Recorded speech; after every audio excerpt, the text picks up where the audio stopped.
salam sejahtera untuk kita semuanya.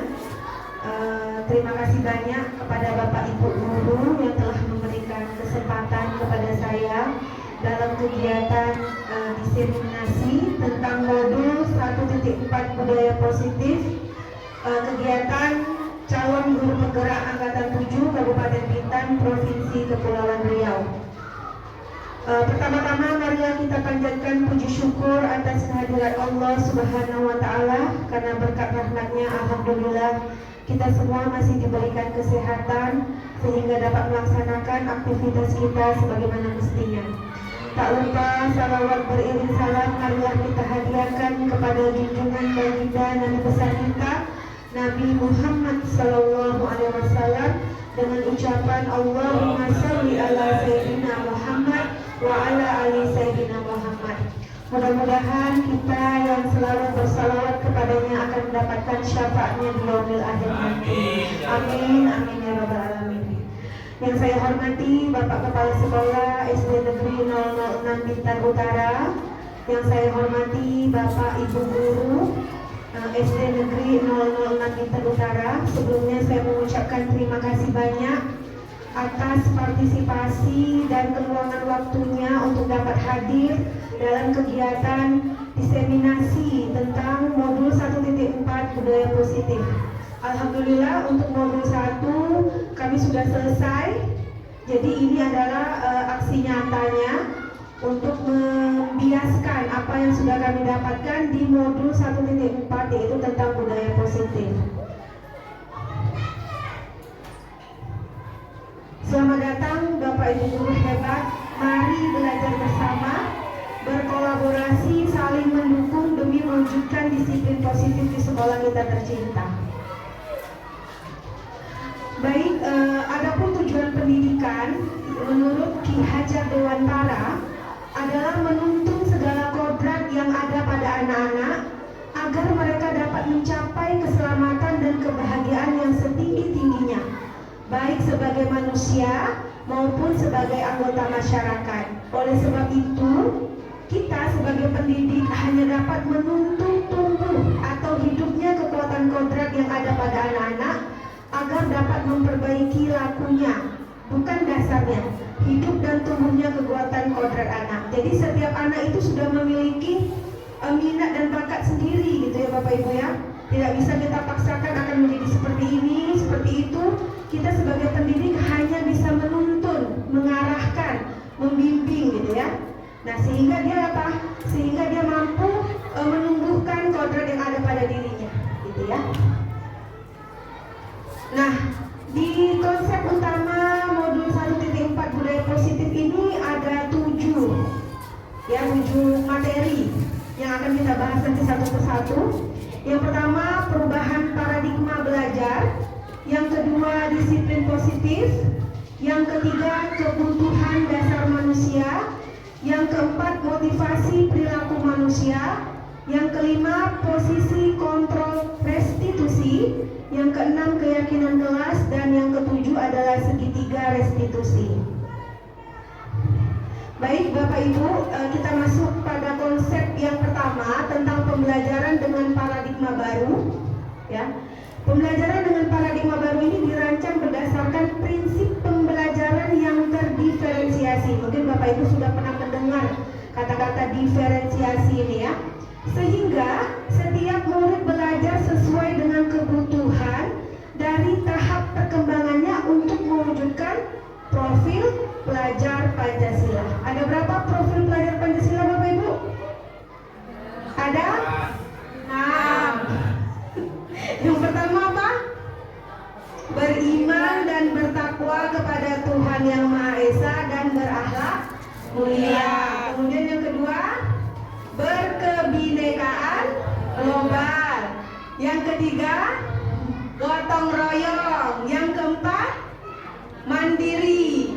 Yang kelima, kreatif. Dan yang terakhir adalah bernalar kritis. Nah inilah yang akan menjadi tujuan dari pendidikan kita, karena kita sekarang sudah kurikulum merdeka ya Bapak Ibu ya. Nah diferensiasi ini maksudnya seperti apa Bapak Ibu? Selama ini termasuk saya juga ya, di dalam mengajar kita selalu menyamakan anak ini gitu ya. Semua tugas sama gitu ya. Nah, di sini kita ditekankan untuk bisa menjalankan pembelajaran dengan diferensiasi. Maksudnya apa? Sesuai dengan kemampuan anak itu. Misalnya, anak auditori, sukanya mendengar aja dia nih. Dia main, tapi dia mendengar gitu ya. Bisa dia menjawab. Nah, kita harusnya bisa ibaratnya memberikan wadah kepada anak seperti ini. Ada anak yang visual, sukanya melihat gambar-gambar. Nah, mungkin kita sebagai guru bisa membuat media pembelajaran yang menarik gitu ya. Kemudian ada anak yang kinestetik, dia bergerak aja, dia tak udah berhenti-berhenti gitu ya, main, tapi dia bisa sebenarnya gitu ya. Nah, jadi kita sebagai guru bisa memberikan wadah sehingga pembelajaran yang kita berikan di dalam kelas itu menjadi menarik dan anak juga merasa senang gitu ya Bapak Ibu ya. Nah, ini yang harus kita ubah dalam pembelajaran kita, makanya disebut paradigma baru. Jadi kita tidak menyamakan semua anak gitu ya. Kita ceramah, ada anak yang mendengar suka, tapi ada anak yang sukanya bergerak, disuruh diam, tentu dia tidak bisa seperti itu ya Bapak Ibu. Demi terwujudnya profil pelajar Pancasila.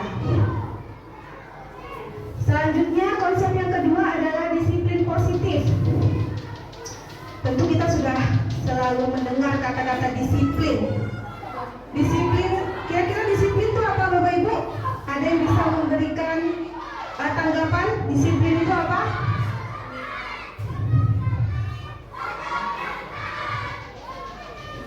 Saya Bu. Silakan Pak Hartono, disiplin itu apa Pak Hartono? Disiplin itu tuh kita ngikut aturan. Nah, betul ya, mengikuti aturan ya, tata tertib, peraturan gitu ya.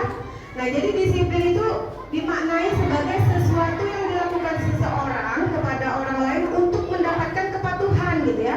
Jadi anak yang disiplin itu kita menyimpulkan bahwa anak itu adalah anak yang patuh gitu ya. Nah, dan kita cenderung menghubungkan kata disiplin ini dengan ketidaknyamanan sebenarnya gitu ya. Karena apa? Ketika dia disiplin ini belum tentu disiplinnya ini memang dari dalam hatinya, kesadarannya, atau ada alasan-alasan tertentu dari disiplin itu sendiri. Nah, sebagai pendidik tujuan kita adalah menciptakan anak-anak yang memiliki disiplin diri sehingga mereka dapat berperilaku dengan mengacu pada nilai-nilai kebajikan universal dan memiliki motivasi intrinsik bukan ekstrinsik. Nah, motivasi intrinsik apa bedanya nih intrinsik dengan ekstrinsik? Ada yang bisa memberikan gambaran? Saya Bu. Ya. Ya, intrinsik dari dalam hatinya Bu. Ya. Ekstrinsik karena pengaruh dari temannya Bu. Bagus sekali, berikan tepuk tangan buat Pak Hartono, luar biasa ya. Jadi kita kan sharing ya sebenarnya, bukan berarti saya di depan saya lebih dari Bapak Ibu, tidak, kita sharing ya Bapak Ibu ya.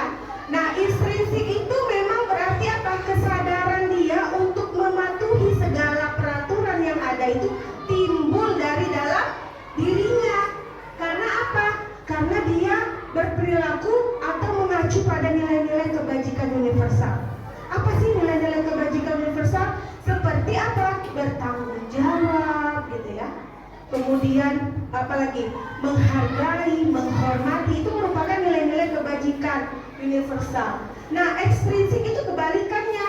Dia mematuhi peraturan, tidak terlambat. Kenapa? Takut dihukum gitu ya. Kenapa dia tertib, disiplin? Supaya nggak kena marah. Nah, jadi bukan dari dasar dirinya gitu. Bukan dia menanamkan nilai-nilai kebajikan. Jadi ini yang harus kita rubah. Bagaimana merubah pola pikir peserta didik kita supaya dia memiliki kesadaran disiplin berdasarkan intrinsik dari dalam dirinya. Dia memang sadar bahwa peraturan yang dilakukan itu, peraturan yang harus ditaati itu memang betul-betul baik untuk dirinya. Begitu ya Bapak Ibu ya. Nah, sehingga disiplin positif ini merupakan salah satu cara penerapan disiplin yang bertujuan untuk menumbuhkan kesadaran serta memberdayakan anak untuk melakukan sesuatu tanpa sogokan. Nah, jadi tanpa diiming-imingi ya, ancaman maupun hukuman. Rohman. Nah, jadi dia sadar sendiri untuk melakukan tertibnya dirinya atas dia melihat nilai-nilai kebajikan universal itu sangat penting untuk dirinya. Nah, selanjutnya konsep yang ketiga adalah kebutuhan dasar manusia. Tentu kita semua memiliki kebutuhan ya Bapak Ibu ya. Kebutuhan atau realitas setiap orang itu berbeda-beda. Jadi kita harus berusaha memahami pandangan orang lain tentang dunia. Setiap orang memiliki gambaran yang berbeda-beda pula, sama seperti anak didik kita gitu ya. Nah, untuk kebutuhan dasar manusia ini ada 5. Yang pertama, bertahan hidup. Tentu kita semua ini pasti ibaratnya membutuhkan sandang, pangan, papan gitu ya, pasti itu untuk bertahan hidup ya. Kemudian kita semua pasti membutuhkan kasih sayang dan rasa diterima. Ya, kemudian ingin menguasai juga ada gitu ya, kebutuhan dasar manusia, penguasaan. Kemudian kebebasan, nggak pengen diatur gitu. Dan kesenangan, hobinya tuh apa gitu ya. Ada anak yang hobinya lari-lari dalam kelas gitu ya. Nah, ini merupakan kebutuhan dasar manusia dan tidak bisa dipungkiri atau dipaksakan. Udah kesenangan aja gitu, nggak bisa ya, karena kita masing-masing itu memiliki kebutuhan dasar manusia yang berbeda-beda. Nah, di sini ada contoh kasus dari 5 kebutuhan dasar tadi. Saya coba uraikan ya. Ibu Lani merupakan guru kelas 6 di SD Pelita Nusantara. Beberapa hari ini sikap muridnya Ahmad sangat meresahkan. Anak-anak mengeluhkan Ahmad yang suka meminta bekal makan siang mereka dengan paksa. Jika Anda mengalami situasi seperti Ibu Lani, apa yang Anda lakukan? Menurut Anda, kira-kira apa alasan Ahmad melakukan hal tersebut? Nah, kan gitu ya. Nah, ketika anak melakukan suatu tindakan, pasti dia memiliki alasan gitu ya Bapak Ibu ya. Kita lihat berdasarkan dari kebutuhan dasar manusia yang 5 tadi.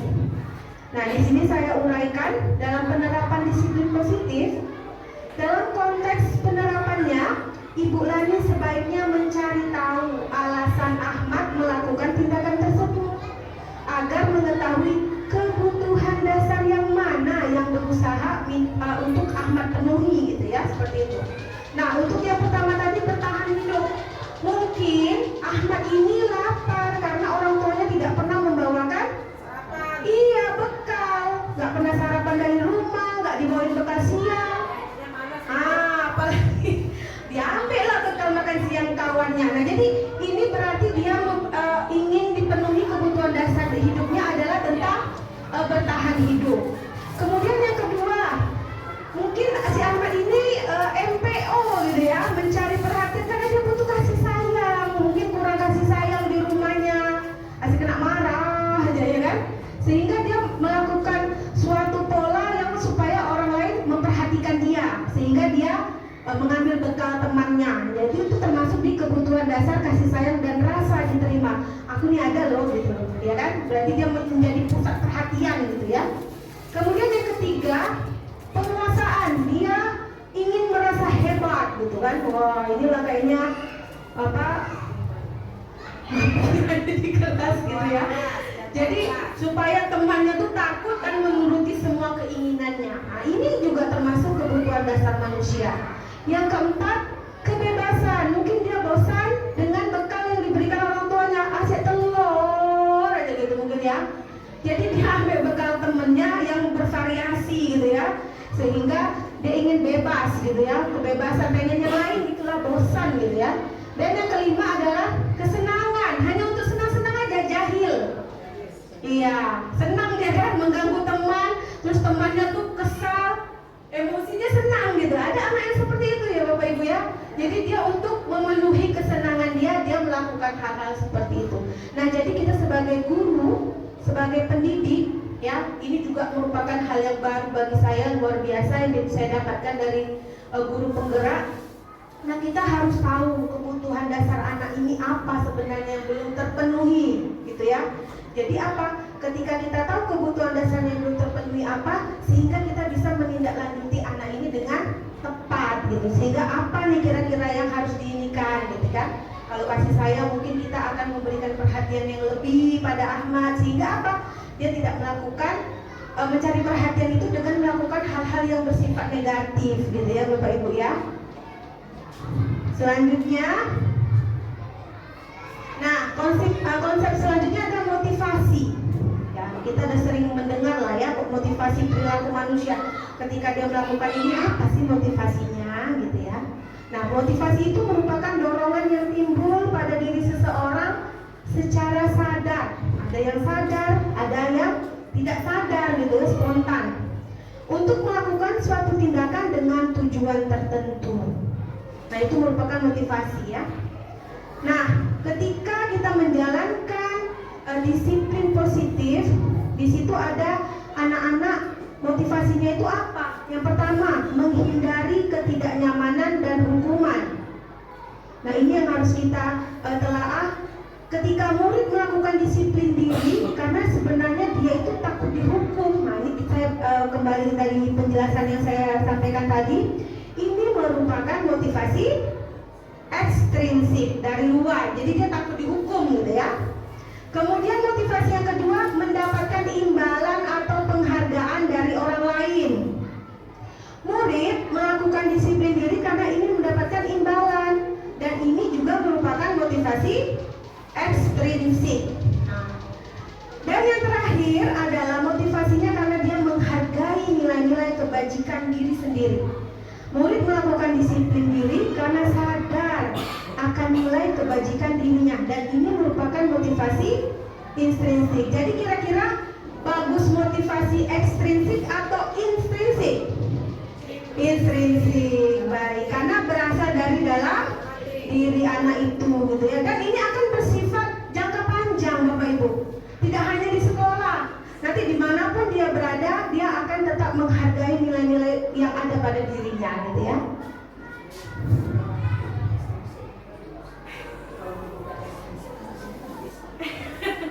Insya Allah kita berusaha bersama ya Bu. Nah, dari motivasi tadi, maka ini yang sering kita lakukan Bapak Ibu ya. Saya juga sering melakukan hal ini, dan ini sebenarnya merupakan konsep disiplin dengan identitas gagal. Jadi seperti hukuman dan penghargaan itu sebenarnya kita gagal Bapak Ibu dalam menerapkan disiplin. Nah, ini karena apa? Hukuman itu bersifat pasti menyakitkan ya kan? Menyakitkan bagi yang menerima hukuman gitu. Kemudian hukuman itu pasti tidak nyaman. Anak yang mendapatkan hukumannya tak nyaman gitu ya. Kemudian murid menjadi takut, bukan menghormati jadinya, jadi dia takut. Kemudian kita memaksakan kehendak kita, lari 10 kali lapangan gitu kan. Nah, itu kan hukuman tuh. Push up gitu ya. Kemudian apa? Dari hukuman yang kita lakukan sehingga murid menjadi seseorang yang tidak jujur. Dia menyembunyikan kesalahannya. Kenapa terlambat? Tadi ban bocor Bu, padahal tidak gitu ya. Nah, gitu. Jadi dia menyembunyikan kesalahan supaya apa? Supaya tidak dihukum. Nah, begitu ya Bapak Ibu. Kemudian hukuman yang kita berikan juga bisa menimbulkan sikap rendah diri ya. Anak ini jadinya minder gitu ya, karena sering dihukum gitu ya, tanpa kita memperhatikan yang tadi kebutuhan dasar dia itu apa sebenarnya. Nah, penghargaan itu mungkin sering kita lakukan, dan saya juga sering lakukan di dalam kelas gitu ya. Ya, siapa yang bisa jawab masih dari 100 gitu kan, yang bisa jawab itu aja gitu ya. Nah, jadi ini juga merupakan penerapan disiplin positif dengan identitas gagal Bapak Ibu. Yang pertama, tidak efektif. Kenapa? Karena dia akan bergantung terus dari penghargaan itu. Kalau tak ada penghargaan, dia tak mau nurut dia gitu ya. Kemudian, nah ini tanpa kita sadari dan membuat saya juga terbuka lebar mata ya. Rupanya penghargaan itu merusak hubungan antar dia Bapak Ibu. Iri, kenapa? Yang kawannya dapat, misalnya gini, ayo siapa yang bisa jawab ibu kasih coklat gitu ya. Yang bisa jawab yang itu aja, sehingga apa, kawannya ini kan harapan kita ada motivasi nih supaya dia belajar. Ternyata tidak Bapak Ibu. Setelah dilakukan penelitian, ternyata ini dapat merusak hubungan antar dia gitu. Jadi dia apa? Selanggar, tak mau dia. Biar aja lah dia. Nah ini kan jadinya rendah diri ya. Kemudian mematikan kreativitas karena anak sudah merasa puas dengan apa yang didapatkan karena penghargaan yang kita berikan, sehingga apa Bapak Ibu? Dia merasa sudah tidak perlu lagi mengembangkan dirinya. Nah, padahal kan masih banyak lagi yang bisa dia lakukan dan bisa lebih dari yang itu.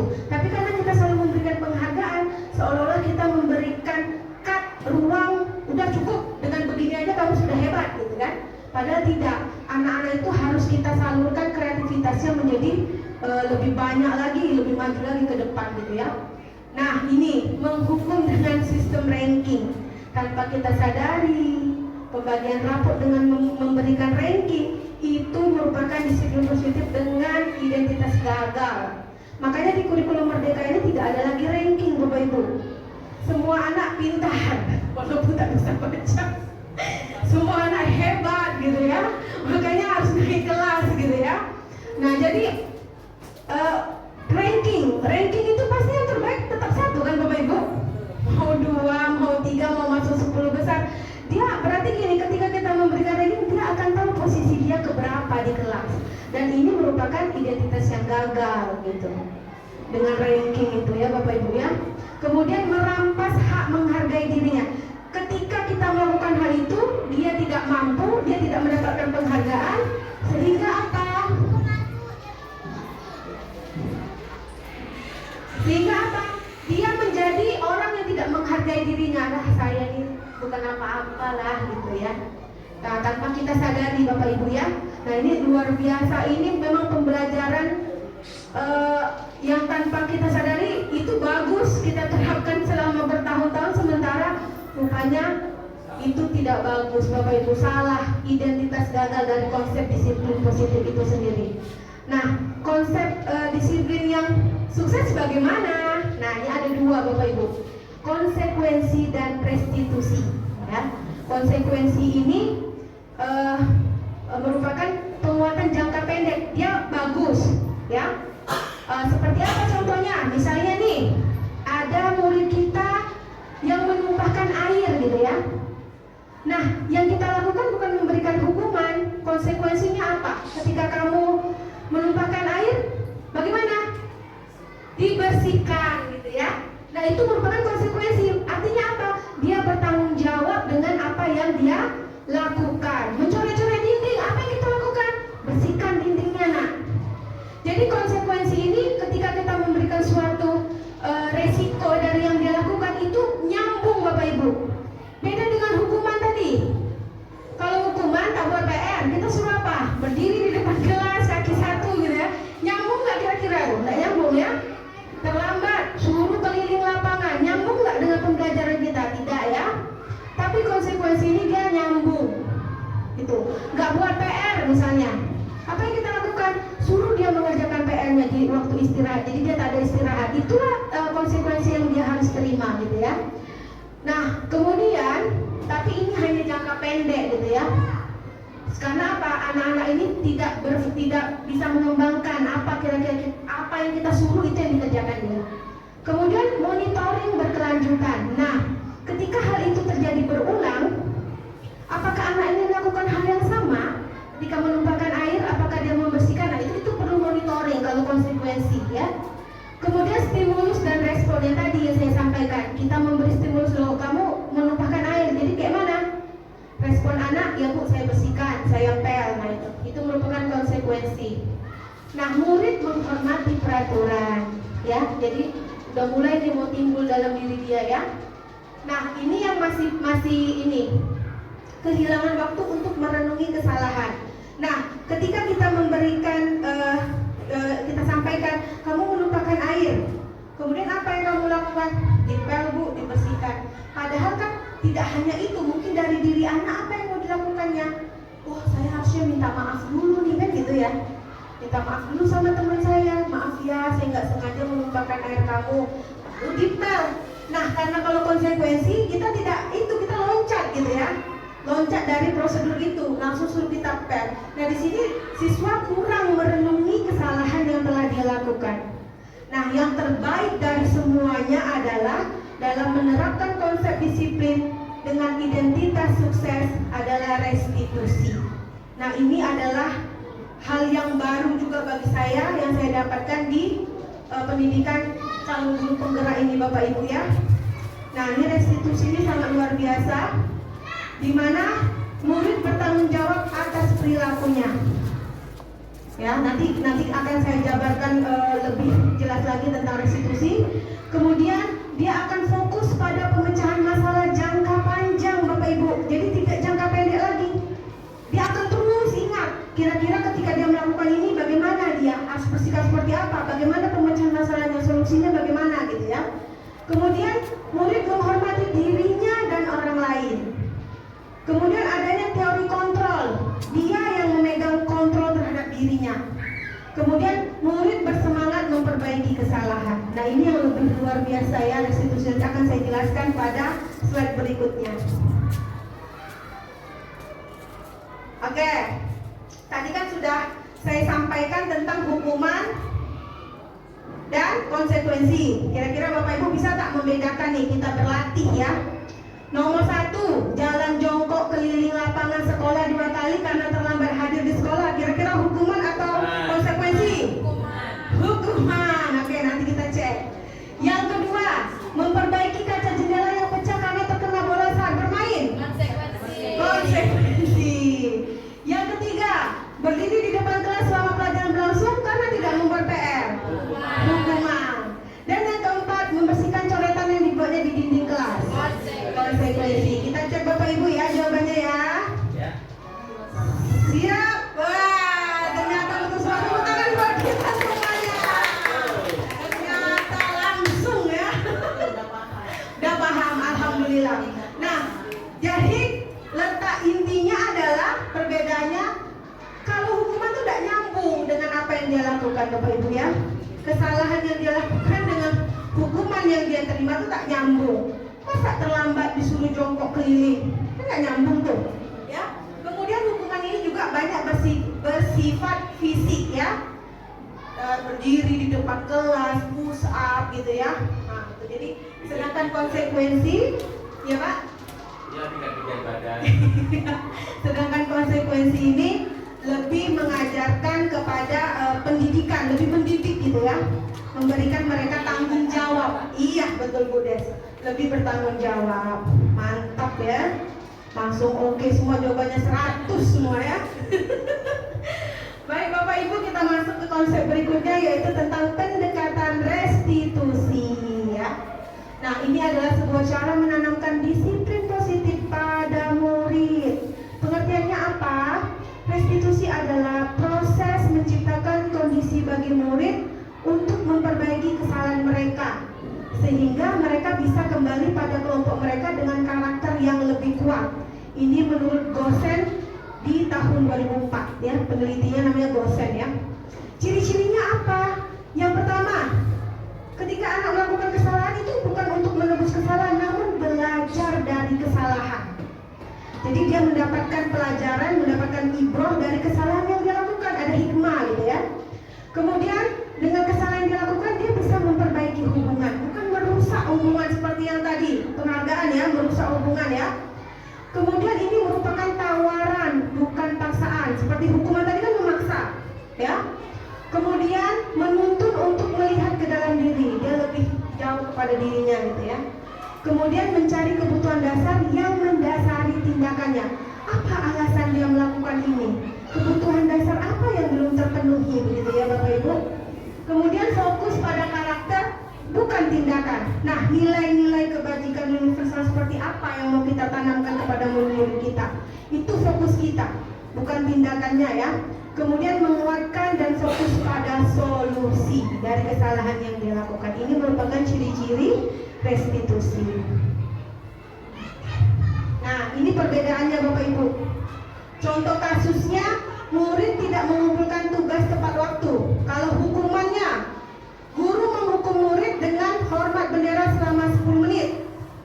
Guru marah dan murid menjadi takut, akhirnya dendam. Itu banyak terjadi Bapak Ibu ya. Biasanya di sekolah-sekolah tinggi nih, dendam muridnya. Kalau SD ini dia kadang belum tahu kita marah ya. Lambe. Kemudian konsekuensinya apa? Guru memberikan konsekuensi untuk mengerjakan tugasnya pada waktu istirahat. Nah ini tadi.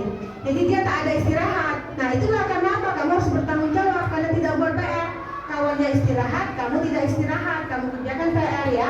Itu konsekuensi. Guru tegas dan murid menghormati peraturan. Sedangkan restitusi, guru menanyakan keyakinan kelas atau dirinya dan membantu murid menyelesaikan masalahnya.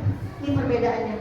Guru terbuka dan murid menghormati dirinya dan orang lain. Nanti akan ada contohnya. Saya sudah melakukan kegiatan restitusi ya Bapak Ibu ya.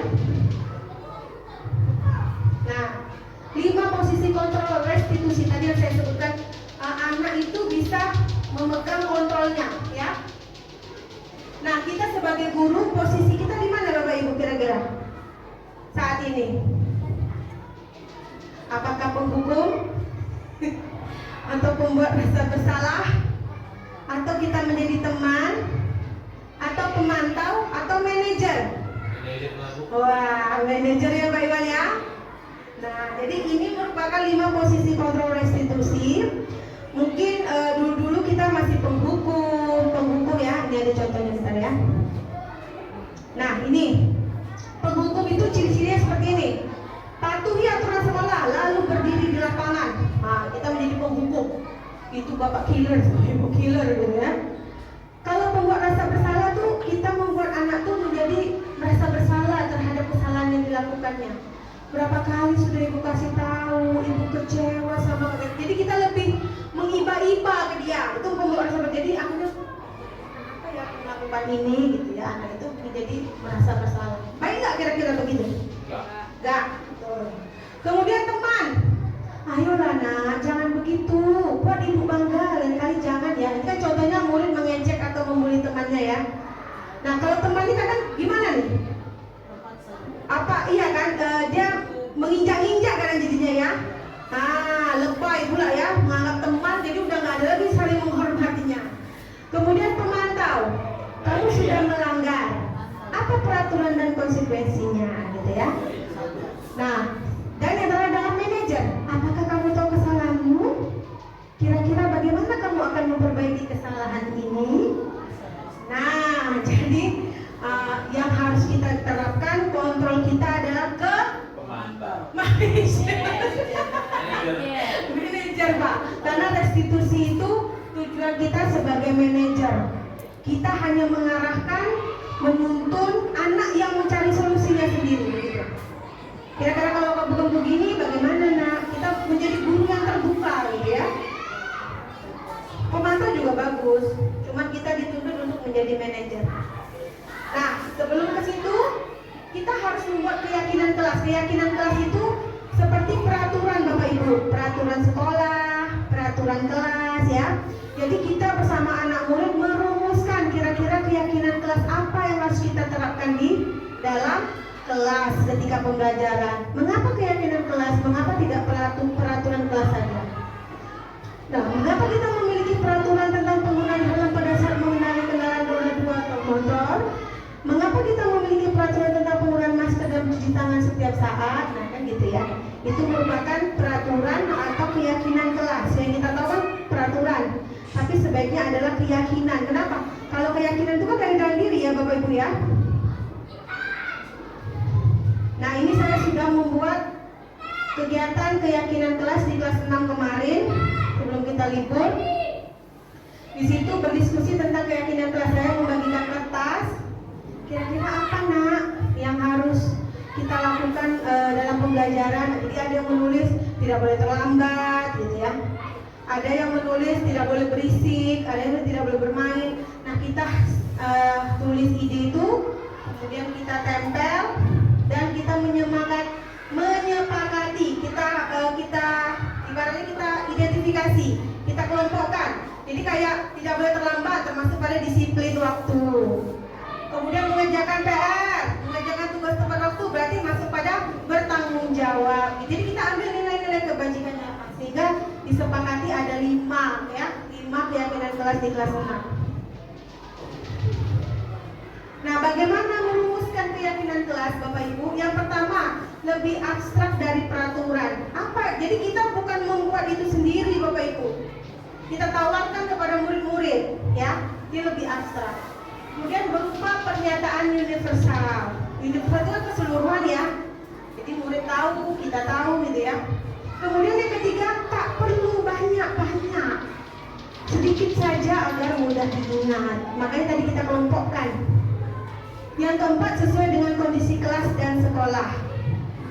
Jadi nggak mesti sama, kelas 6 sama kelas 5 atau kelas 4 sama kelas 3 nggak mesti sama peraturan atau keyakinan kelasnya ya, sesuai dengan kondisi anak dan kelas. Kemudian dibuat dalam bentuk positif. Jadi tidak ada kata-kata jangan terlambat ke sekolah. Tidak begitu ya Bapak Ibu keyakinan kelasnya. Berarti apa? Disiplin waktu. Masuklah di situ, tidak terlambat, mengumpulkan tugas tepat waktu gitu ya. Kemudian melibatkan semua warga sekolah ini untuk membuat keyakinan kelas, keyakinan sekolah ya, jadi warga sekolah, komite, orang tua ya, atau wali murid. Nah, dalam kegiatan segitiga restitusi ada 3 poin yang harus kita lakukan Bapak Ibu. Yang pertama, menstabilkan identitas. Apa maksudnya di sini? Ketika anak melakukan suatu kesalahan Bapak Ibu, kita menganggap itu merupakan hal yang wajar. Kita semua akan melakukan hal terbaik yang bisa kita lakukan. Nah, ketika kamu melakukan ini, itu hal yang wajar. Tidak ada manusia yang sempurna, begitu kira-kira. Dulu mungkin ibu juga pernah melakukan hal ini, ya kan? Nah, kemudian yang kedua apa? Validasi tindakan. Kenapa kamu melakukan itu, nak? Apa alasanmu, nak? Kan gitu ya. Kemudian menanyakan keyakinan. Kita semua memiliki motivasi internal. Jadi kira-kira setelah melakukan ini, apa yang harus keyakinan kelas apa yang kamu langgar? Apa yang harus kamu perbaiki? Nah, seperti itu ya Bapak Ibu. Nah, ini contoh penerapannya ya.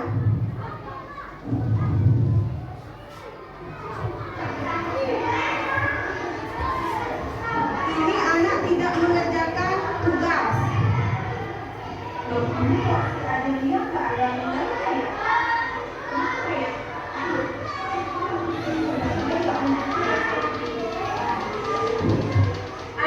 Fadil, tolong ibu, ada adanya.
Nah Bapak Ibu, jadi tadi contoh melakukan kegiatan restitusi. Ya mudah-mudahan kita semua bisa ya mengimplementasikan. Jadi kita tanya dulu tadi Bapak Ibu berdasarkan kegiatan restitusi. Yang pertama menstabilkan identitas. Jadi kita tidak langsung menyalahkan anak gitu ya. Kita tanya kenapa gitu ya. Tak apa-apa nak, melakukan kesalahan itu hal yang wajar gitu ya. Sehingga apa, dia stabil nih jadinya. Gitu ya. Kemudian kita tanya, kenapa kamu nggak mengerjakan tugas, tidak melakukan tugas, kenapa gitu ya? Karena banyak bermain. Kan jadi dia jujur ya Bapak Ibu ya, karena banyak bermain. Nah kemudian kita tanya lagi, jadi kira-kira nak supaya tugasnya bisa terkumpulkan bagaimana caranya? Harusnya mengerjakan tugas dulu Bu, baru bermain. Nah jadi itu kita mengajarkan kepada anak untuk mencari solusi dari apa yang telah dia lakukan. Nah jadi mungkin itu Bapak Ibu yang bisa saya sampaikan tentang budaya positif di modul 1.4. Mudah-mudahan kita semua bisa berkolaborasi ya Bapak Ibu ya, pastinya untuk merubah pendidikan di Indonesia menjadi lebih baik lagi, bergerak dan menggerakkan. Baik, sebelum saya tutup mungkin ada yang mau disampaikan Bapak Ibu? Ada Bu. Atau tanggapan? Ya silakan Pak Iwan. Terima kasih. Tadi semua yang dijelaskan itu menunjukkan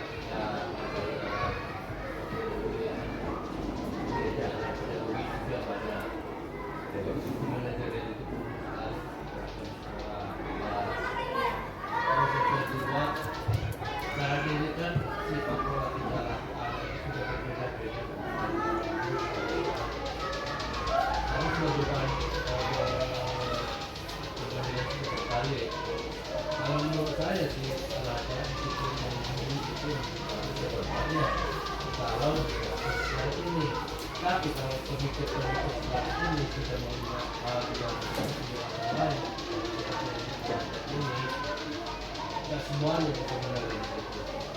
Tanpa hukuman, tanpa peraturan yang ketat, memang semua orang bisa menerima. Tapi tanpa itu kita tidak bisa gimana ya menilai si anak. Kenapa? Kalau kita lembek, anak melebihi kemauannya dia. Kadang-kadang memang itu hiperaktif ada. Jadi kalau menilai itu bagaimana? Terus yang terakhir, kalau boleh ya, anak ini memang betul-betul harus diberi satu motivasi untuk tapi di sisi lain tanpa hukuman tidak itu akan dibuat juga misalnya kalau tidak ada kesempatan juga. Nah saya mau bertanya kepada polisi bagaimana membatasi itu apabila anak itu tersebut hiperaktif tidak bisa tepat suka jalan-jalan suka kondisi keluar.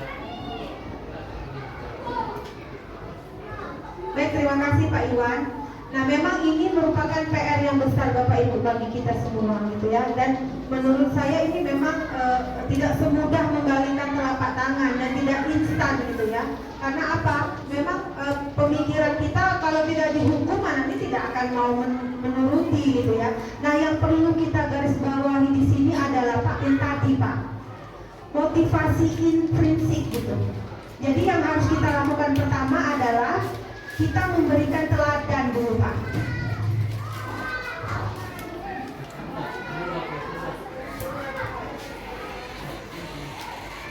Nah, jadi motivasi intrinsik bagaimana kita menanamkan kesadaran pada anak didik itu yang lebih penting Pak. Yang pertama, bagaimana caranya Bu?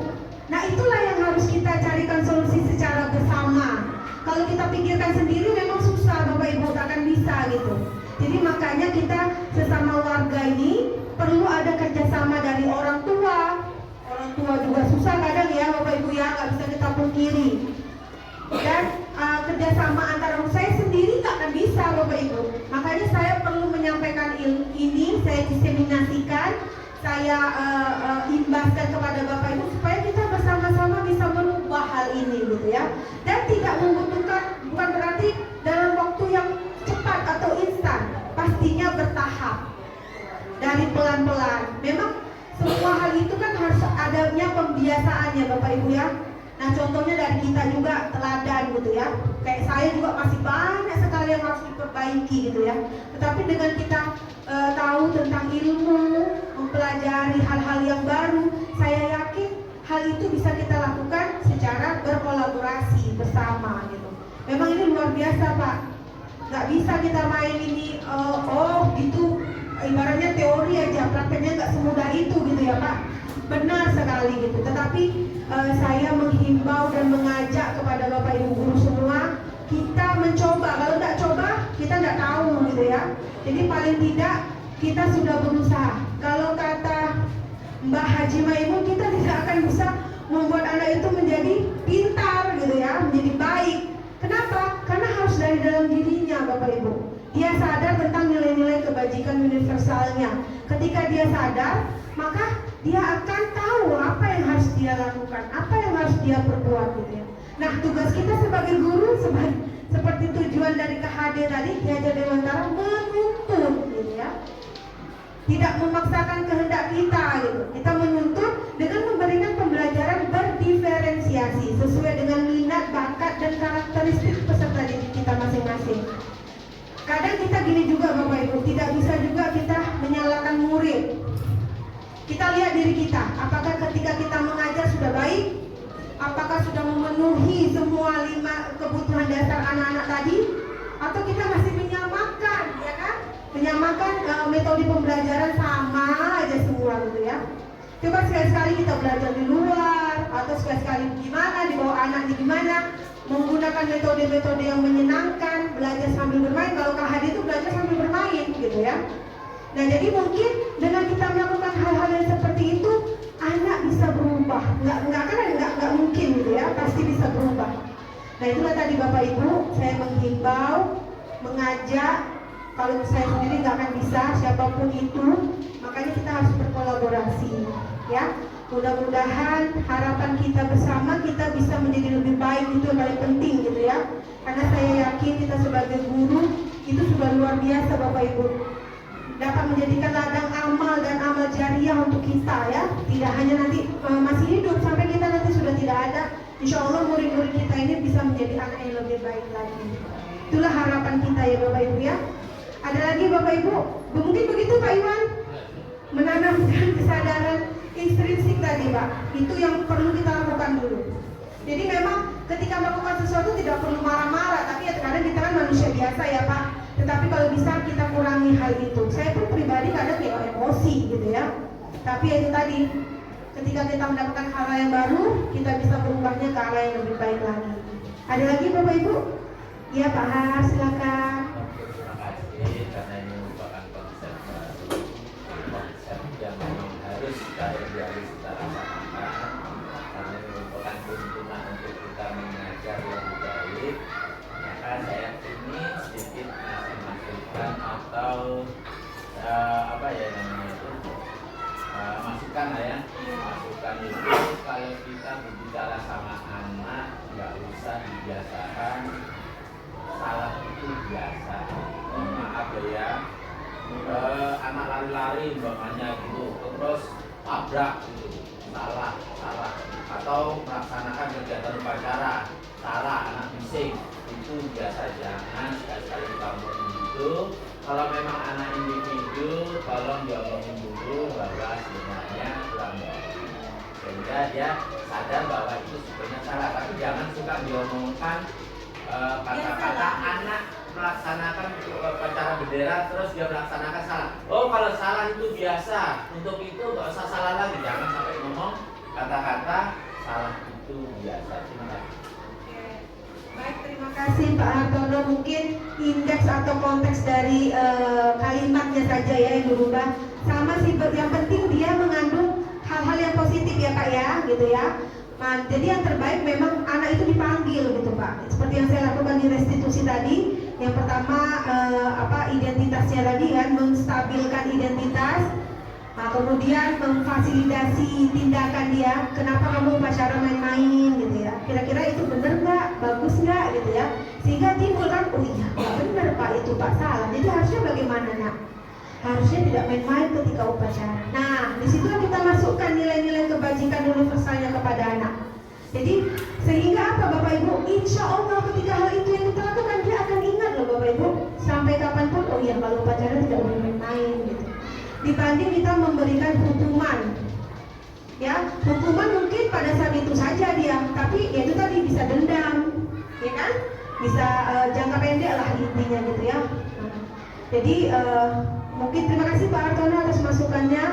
Berarti konteks dari kalimat yang harus kita rubah, yang penting bernilai positif ya kalimat itu. Jadi tidak ada yang negatif. Jangan main-main, sebaiknya tidak main kan gitu ya. Nah, jadi bernilai positif sehingga budaya positif bisa kita terapkan di lingkungan sekolah kita. Bahkan mungkin yang lingkup kecil adalah di dalam kelas kita ya Bapak Ibu ya. Ada lagi Bapak Ibu? Boleh sedikit lagi? Boleh Pak Iwan. Kenapa tadi saya bilang sistem sekarang ini sudah berbalik lah.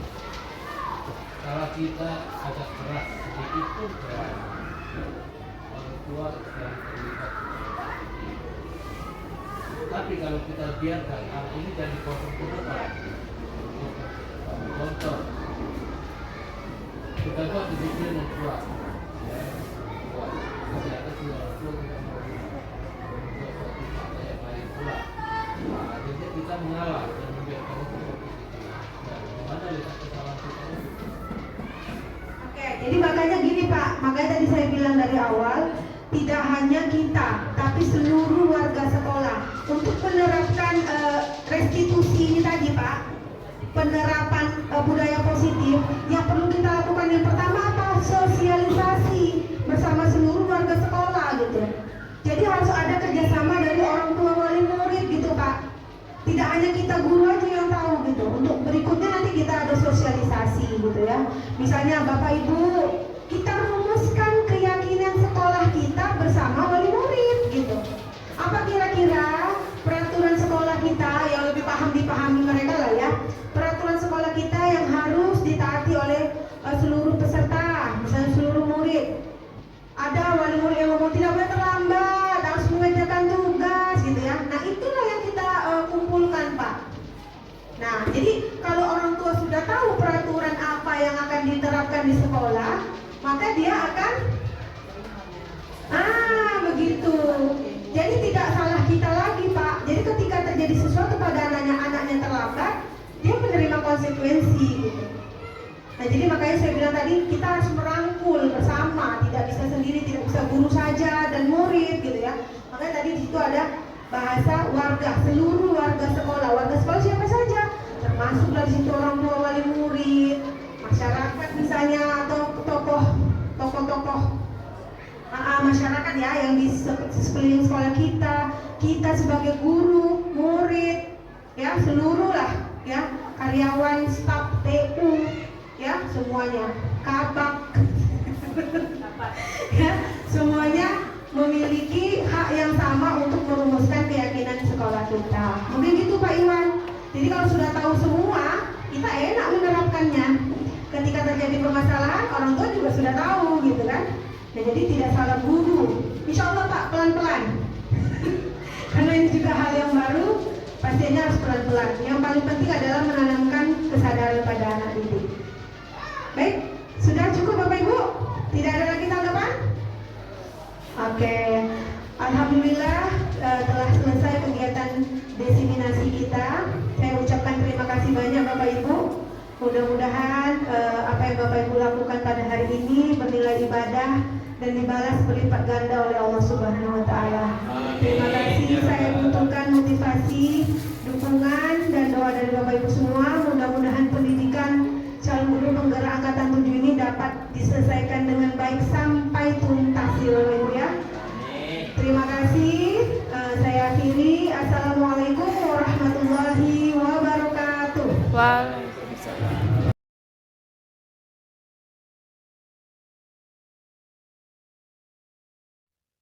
Assalamualaikum warahmatullahi wabarakatuh. Perkenalkan, nama saya Kusniati. Saya bertugas di SDN 006 Bintan Utara. Dari sosialisasi yang diberikan Bu Resi kepada kami tentang budaya positif, itu sangat menginspirasi kami. karena informasi yang diberikan Bu Resi itu dapat merubah dan memperbaiki pola ajar kami ke depannya. Selama ini kita memberikan hukuman atau membiasakan peserta didik untuk disiplin dan bertanggung jawab itu dengan cara ekstrinsik, memberikan hukuman ataupun paksaan kepada mereka.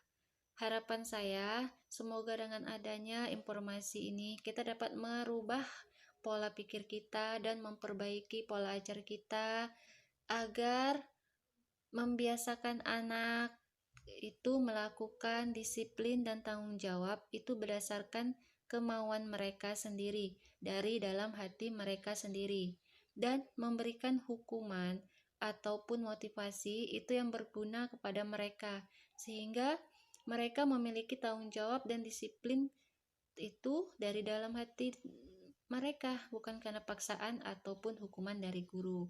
Kepada Bu Resi kami ucapkan terima kasih, sukses selalu dan terus semangat. Wabillahi taufiq wal hidayah. Wassalamualaikum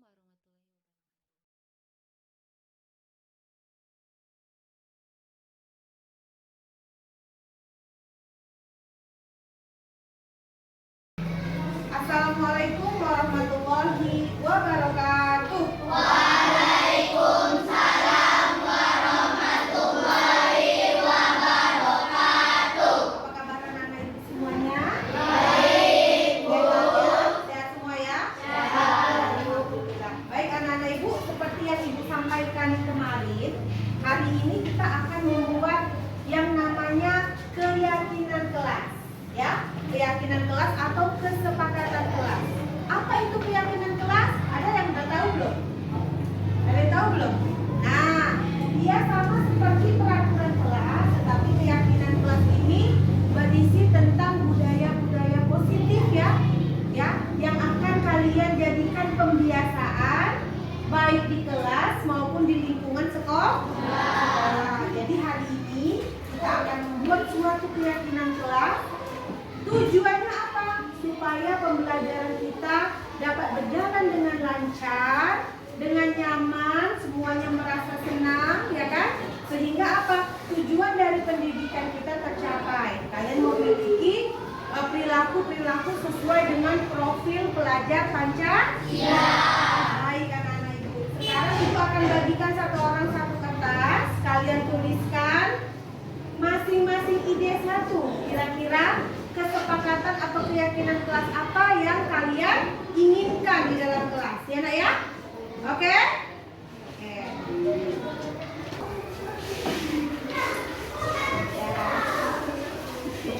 Tulis satu ide keyakinan kelas yang mau kalian buat. Tidak tulis nama juga nggak apa-apa ya nak. Nanti akan setelah ditulis ditempelkan di papan tulis. Nanti kita akan diskusikan satu-satu ya.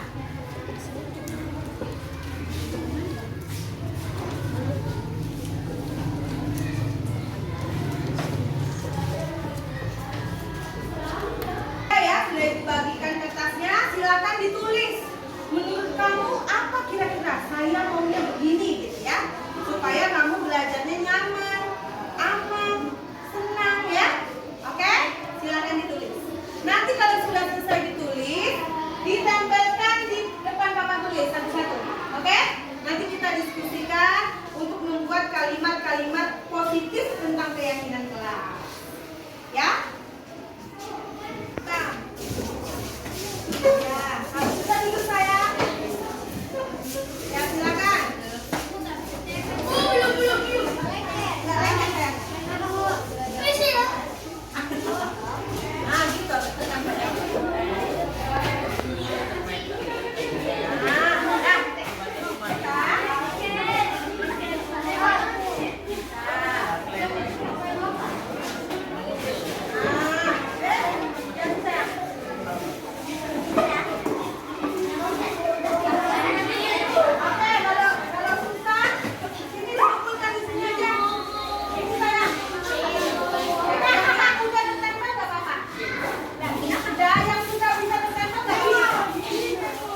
terlambat, disiplin waktu, pembagian tugas kita jadikan satu ya.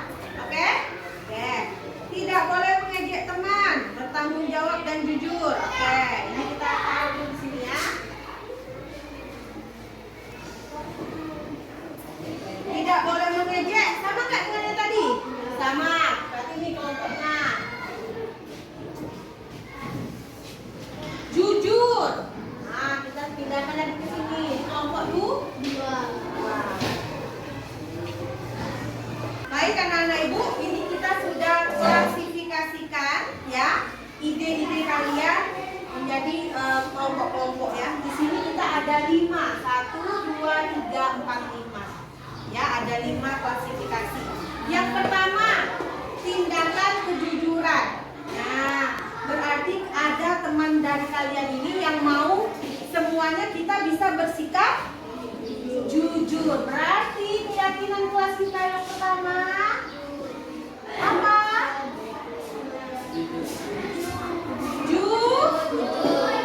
Bersikap jujur. Nah, jujur di sini adalah mau ucapan, mau perbuatan, semuanya harus jujur. Andre, ulang Andre, ucapkan salah, ketok pintunya. Nggak dengar ibu. Ulang ya, lain kali kalau masuk kelas harus ucap salah. Salah. Yang pertama adalah jujur. Yang kedua, di sini yang kedua tidak boleh mengejek, tidak boleh membuli, tidak boleh mengusir. Nah, jadi apa ini kira-kira? Saling menghargai dan menghormati. Ya, berarti keyakinan kelas kita yang kedua adalah saling menghargai dan menghormati. Baik, poin yang ketiga adalah mengerjakan tugas tepat waktu, tidak boleh terlambat, tidak bermain saat belajar. Berarti disiplin waktu. Bagus. Disiplin waktu. Berarti keyakinan kelas kita yang ketiga adalah disiplin waktu. Yang keempat, saling menolong, membantu teman. Berarti apa itu keyakinan kelasnya? Saling tolong menolong dalam hal kebaikan. Iya, boleh nggak mencontek tolong menolong? Ya, tolong menolong dalam hal kebaikan. Temannya tidak bawa pena, kita punya pena 2. Diberi pinjam. Ya, saling tolong menolong. Yang kelima adalah tidak berisik, tidak bermain. Berarti apa itu? Bertanggung jawab. Bagus ya.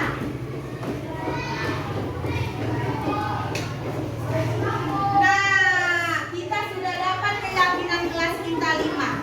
Tentunya tidak lepas dari yang pertama, yaitu apa? Religius, beriman dan bertakwa kepada Tuhan yang Maha Esa.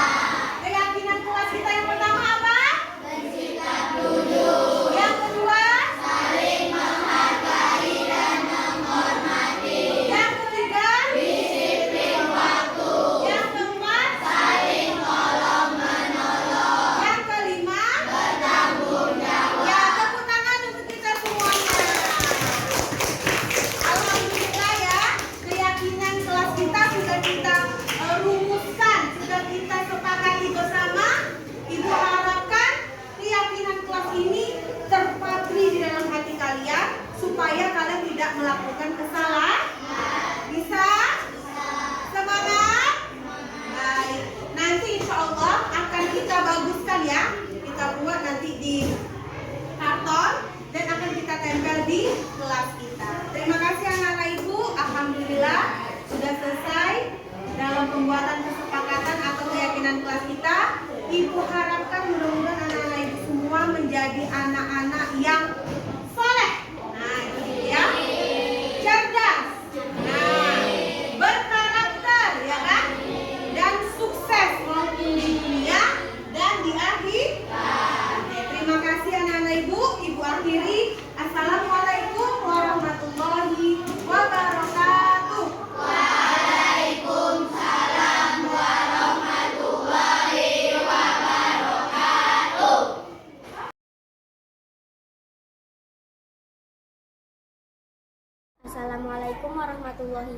wabarakatuh. Nama saya Rosida Meli Ulfa dari kelas 6A. Assalamualaikum warahmatullahi wabarakatuh. Nama saya Mutianur Aisyah, kelas 6A. Assalamualaikum warahmatullahi wabarakatuh. Nama saya Muhammad Hafiz Ramadhani, kelas 6A.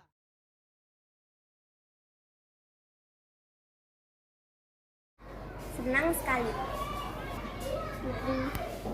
Seru. Sangat bersemangat.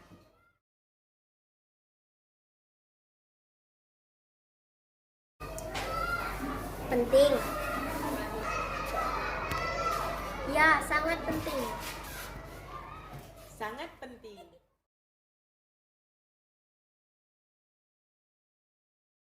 Supaya disiplin. Membuat kita lebih baik lagi. Menjadi bertanggung jawab.